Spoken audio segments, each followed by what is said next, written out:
you having to promote it. Right. So how do you get your blog out there? Like Right, what techniques have you used to do that? In the beginning, I used Pinterest only, and it was so hard to get on Pinterest. And that was 2 years ago? This was just a year ago. Oh, a year ago. Okay. Or not even a year ago, honestly. Yeah. Like when I really started doing this seriously was just maybe about 4 months ago. Okay, so Pinterest?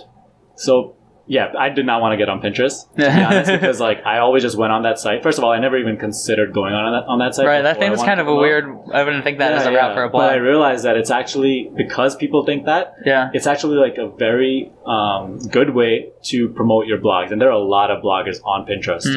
And apparently the average consumer on Pinterest makes around $50,000 to $60,000 and is much more likely to spend money than people on Facebook and Instagram. And they're more likely to actually go off the website rather than so users on Instagram and Facebook want to stay on Facebook and Instagram. Instagram, you only get that one link in your bio. On Pinterest, every single pin that you have enables a person to click onto your site but still stay in the Pinterest app.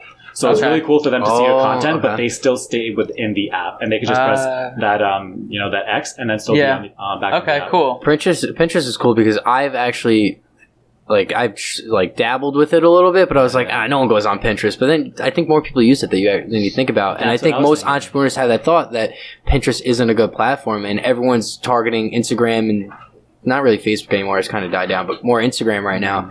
And it's becoming very clustered. Oh, yeah. And there's a lot of people just getting immune and tuned out to all the BS on there. For sure. Pinterest is a good idea. For me, it's just kind of overwhelming. There's so many images and there's so much on there that I was never into it. But honestly, it was very good for the beginning stages of growing my blog. Because a lot of people on there are, into the whole motivation type of genre and everything like that. But eventually what I realized is that I wanted to make a more personal connection with my audience.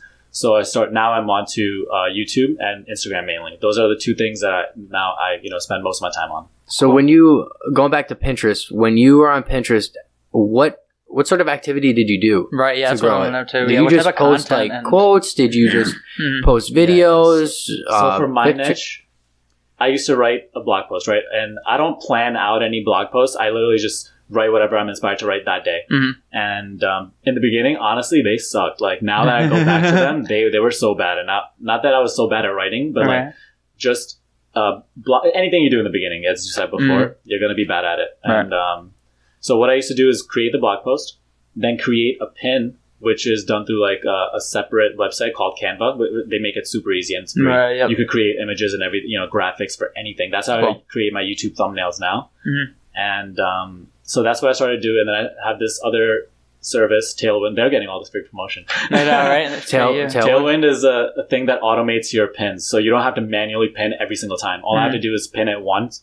What you do is pin that one image, make it appealing, with the title and everything, and then link that to your blog post. So the pin has to be related to the blog post. Okay. Right. And then eventually that pin just keeps getting repinned every now and then to different types of boards through Tailwind. So it's completely automated. Right now, I have a schedule set on Tailwind, and it's taking care of my Pinterest business, and that's why I'm getting consistent traffic. Could this be used to go for any business, not just a blog? Or do you think it's more beneficial for a blog? Every business can have a blog. I was going to say, or should you have a blog for your business and use that to, Not necessarily. If you have a website and you want to get people on it, use Pinterest if you want, It is just as effective as the other social media. Money stacking up, talking trash, better back it up. I'ma make my money while they laugh at us.